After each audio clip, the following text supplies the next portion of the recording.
लैला की माँ को पता चल गया कि जाहिल से हम अपनी बेटी का निकाह करेंगे, कभी नहीं होगा। तो लैला ने समझाया कि माँ घबरा क्यों रही हो, मजनू को बुला करके कहो कि तुमको 10 साल तालीम हासिल करनी है, उसके बाद लैला का हाथ तुम्हारे हाथ में दिया जाए। मजनू आ गया, कहा माँ किस लिए बुलाई हो?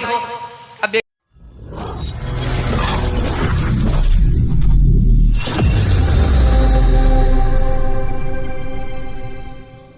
एक मिसाल पैगाम खत्म कर रहा हूं। जब आप देखेंगे रुखसती होती है तो जवान लड़की रुखसत होती है तो घर में कयामत बर्पा हो जाती है।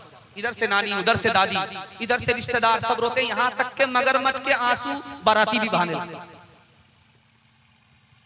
मगर एक आदमी हंस रहा है।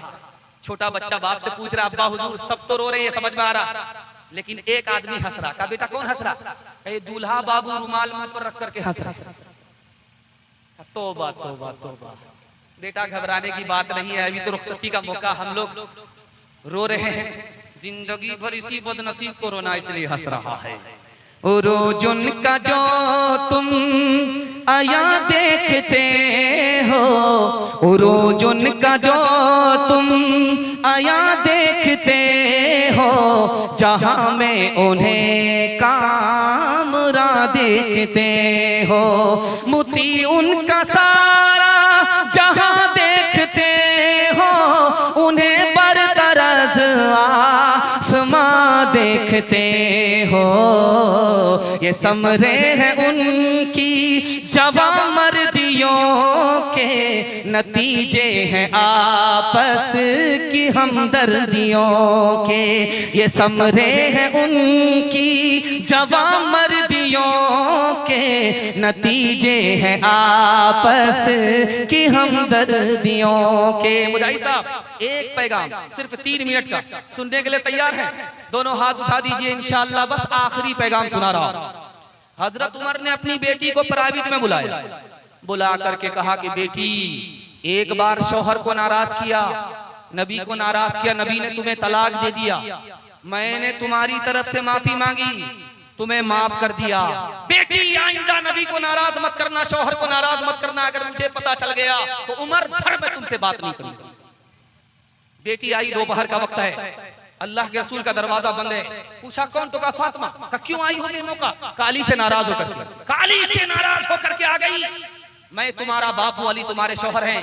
बेटी अली की इजाजत के बगैर मेरे घर में कदम रखोगी, दरवाजा बंद मिलेगा, खुल नहीं सकता। अगर अली नाराज रहे, तुमने माफी नहीं मांगी, उसने माफ नहीं किया, तुम्हारा इंतकाल हो गया, बेटी मैं जिंदा रहा, मैं तुम्हारी नमाजे जनाजा पढ़ूंगा भी नहीं, पढ़ाऊंगा। आखिरी मिसाल, जब देखेंगे आप पहली मर्तबा बेटी ससुराल से मैके आती है, पहली बार, कहीं पर रिवाज है 1 दिन के बाद, कहीं पर रिवाज है 3 दिन के बाद, कहीं रिवाज है 7 दिन के बाद। जब बेटी वापिस आती है तो मोहल्ले भर की सारी औरत घेर लेती है। सवाल जवाब, बेटी ससुराल कैसी थी? तो लड़की कहती सुभान अल्लाह। शौहर कैसे थे? माशाअल्लाह। ससुर कैसे? अल्हम्दुलिल्लाह। अब एक औरत बढ़कर के कहती जल्दी बेटी बेटी बताओ सास कैसी? अस्तगफिरुल्लाह, ला हौला वला कुव्वता इल्ला बिल्लाह, जल्ले तू जलाल तू इस बला को टाल। तो माँ को समझ में आ गया कि मेरी बेटी को सब पसंद है, सास पसंद नहीं। तो माँ होती है, बेटी को अदब भी देती है, हौसला भी देती है। बेटी से कहा कि बेटी, तुम्हारे जवाब से मुझे महसूस हुआ कि तुमको सास पसंद नहीं है, सास को तुम दुश्मन समझती हो, लेकिन बेटी मेरे सवाल का जवाब दो, पहली मर्तबा जब मैके से ससुराल गई थी कौन लेकर के गई? सास आई थी। 100 लड़की में मुझको पसंद किया था, बहू बनाया और मैके से ससुराल ले गई। कहा बेटी सास का ही एहसान है, इतनी अच्छी ससुराल मिल गई, ये सास का ही एहसान है, इतने अच्छे शौहर मिल गए, ये सास का ही एहसान है, इतने अच्छे ससुर मिल गए। बेटी सास को मुसीबत मत समझो, दुश्मन मत समझो, बल्कि वो कभी माँ होती है, कभी माँ के बराबर होती है। आखिरी मिसाल है, पैगाम खत्म कर रहा हूं। बहुत बड़े मुकर्रिर का सामना आपको करने के लिए मैं तैयार कर रहा हूं। आपसे वादा भी लेना चाहता हूं, जब तक दुआ ना हो जाए उस वक्त तक हम लोग यहां से हिलेंगे नहीं। हाथ उठाइए, पेशाब पाखाना को भी रोक करके बैठेंगे, हाथ उठाइए, नहीं ये गलती मत कीजिएगा, निकल जाइए वरना पूरा पिंडाल खराब हो जाएगा। एक लड़की दौड़ी दौड़ी आई झाड़ फूक करने वाले के पास, उसने कहा कि देखिए मेरा शौहर मुझको बात बात पर मारता है, कोई ऐसी तरकीब कर दीजिए कि कभी हाथ भी ना उठाए। का ऐसी मजबूत तरकीब करूंगा कि जिंदगी भर कभी हाथ नहीं उठाए। पानी पड़ दिया, कहा कि जब झगड़ा हो तो मुंह में पानी लेकर के बैठ जाए, कुछ बोलना नहीं। जिंदगी भर का झगड़ा 1 ही मिनट में खत्म हो गया। क्योंकि झाड़ फूक करने वाले को पता था कि औरत की जबान चलती है, मर्द का हाथ चलता है। अगर मर्द हाथ को काबू में रखे, औरत जबान को काबू में रखे, तो टूटा फूटा घर जन्नत बन जाता है। जो न देखा न सुना है वो हुआ करता है, अब तो बेपर का परिंदा भी उड़ा करता है। गालियां कोई, दुआ कोई दिया करता है, अपना हर शख्स का किरदार हुआ करता है। अपने घर में भी सुकून से नहीं रह पाता मैं, अपने घर में भी सुकून से नहीं रह पाता मैं। रोज घर में मेरे तूफान उठा करता है, रोज घर में मेरे तूफान उठा करता है। मेरे हिस्से का जलसा मुकम्मल हो गया। जाहिल से हम अपनी बेटी का निकाह करेंगे, कभी नहीं होगा। तो लैला ने समझाया कि माँ घबरा क्यों रही हो, मजनू को बुला करके कहो कि तुमको 10 साल तालीम हासिल करनी है, उसके बाद लैला का हाथ तुम्हारे हाथ में दिया जाए। मजनू आ गया, अम्मा किस लिए बुलाई हो? अब बेटा तुम जाहिल हो, लैला पढ़ी लिखी है, तुम भी पढ़ाई करो तब लैला का हाथ तुम्हारे हाथ में जाएगा। तो मजनू का नाम, पढ़ाई के नाम पर मजनू का असर भारी हो गया। बोला कि 10 साल पढ़ने की बात है, मैं तो 10 दिन नहीं पढ़ता, इससे बढ़िया है कि मैं लैला से निकाह ही नहीं करता। आज के मजनू का हाल ये है कि वो सब कुछ उसको मंजूर है लेकिन पढ़ना गवारा नहीं है। एक मिसाल आप दे रहा हूं और समाज को बिल्कुल आईने की तरह साफ दिखा रहा हूं। हमारा बच्चा पीछे क्यों है? इसलिए कि डॉक्टर को फीस मिलता है नगद, और वकील को फीस मिलता है नगद, उस्ताद को फीस उधार है। जब मजदूर खुश नहीं होगा तो काम कहां से करेगा? इस वजह से आपका बच्चा मजबूर है। एक पंडित जी आ गए बस्ती में, कहा कि आपके बच्चे को हम फ्री में पढ़ाएंगे, सिर्फ 2 वक्त हमको पेट भर खाना खिला दीजिएगा। एक जमींदार बोला कि जरूर दाल में काला, जरूर दाल में। अब बताइए, फ्री पढ़ाने पर भी दाल में काला। तो पंडित जी बोले कि सिर्फ आप लोग इजाजत दीजिए बच्चे को पढ़ाने के लिए, पैसा हमको नहीं चाहिए, 2 वक्त खाना खिला दीजिएगा, हम गरीब आदमी। एक जमींदार बोला कि कितने दिन रहोगे? बोला 3 साल। कहो 3 लाइन के सबक को 3 साल में पढ़ाओगे? ये पेट पालने का मसला है, पढ़ाने का मसला नहीं है। खुदा है मेहरबान, बोलो बोलो है मेहरबान, बोलो वतन, जान वतन बन के दिखा दो, इस खाक के जर्रे को भी इंसान बना दो। इंसान वो है इल्म की हो जिसमें तजल्ली, हैवान को कभी इल्म मिला हो तो बता दो। कांटों को जिहालत के अलग काट के फेंको, तुम इल्म से फूलों से नया बाग खिला दो। है मुल्क में तफरीक जिहालत के सबब से, तुम इल्म की कुव्वत से ये झगड़ा ही मिटा दो।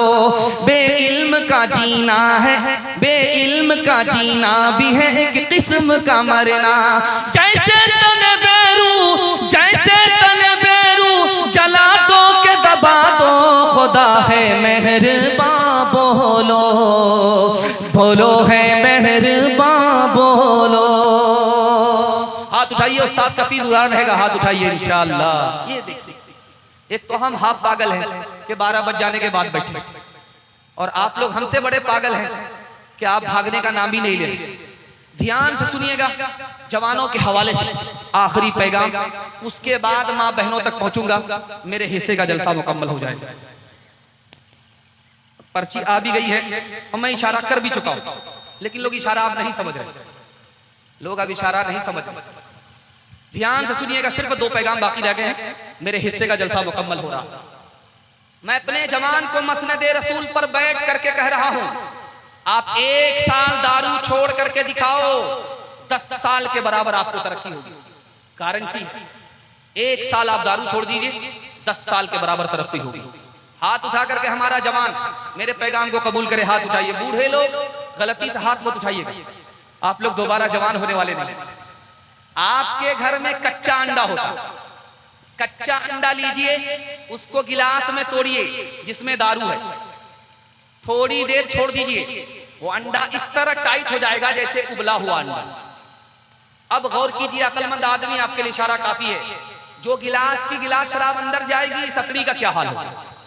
दूसरी मिसाल, आप किसान आदमी हैं, आपकी पीठ पर मशीन होती है, आप स्प्रे करते हैं, पीठ पर मशीन होती है, आप स्प्रे करते हैं, पीठ पर मशीन है, आप स्प्रे कर रहे हैं, उसी मशीन में जिसमें पानी भी है, दवाई भी है, 1000 बूंद पानी की डालिए, 1 बूंद सिर्फ शराब की डालिए, और 10 दिन आप फूल पर स्प्रे कीजिए, तजर्बा कहता है फूल मुरझा जाएगा। जब गिलास की गिलास शराब अंदर जाएगी, इस फूल का क्या हाल। तीसरी बात सुनिए, गोश्त का 1 टुकड़ा पानी की बोतल में डालिए, गोश्त का 1 टुकड़ा शराब की बोतल में डालिए, 3 दिन छोड़ दीजिए आप। 3 दिन के बाद देखिए, जिस टुकड़े को आपने पानी की बोतल में डाला है वो असली हालत में रहेगा, और जिस टुकड़े को आपने शराब की बोतल में डाला है उसका रंग बदल जाएगा, वो चर्बी की तरफ पीला हो जाएगा, उसमें गुबार उठेगा। जब गिलास की गिलास शराब अंदर जाती है तो अतड़ी का हाल जॉन्डिस की बीमारी की तरफ। एक मिसाल है, पैगाम खत्म कर रहा हूं।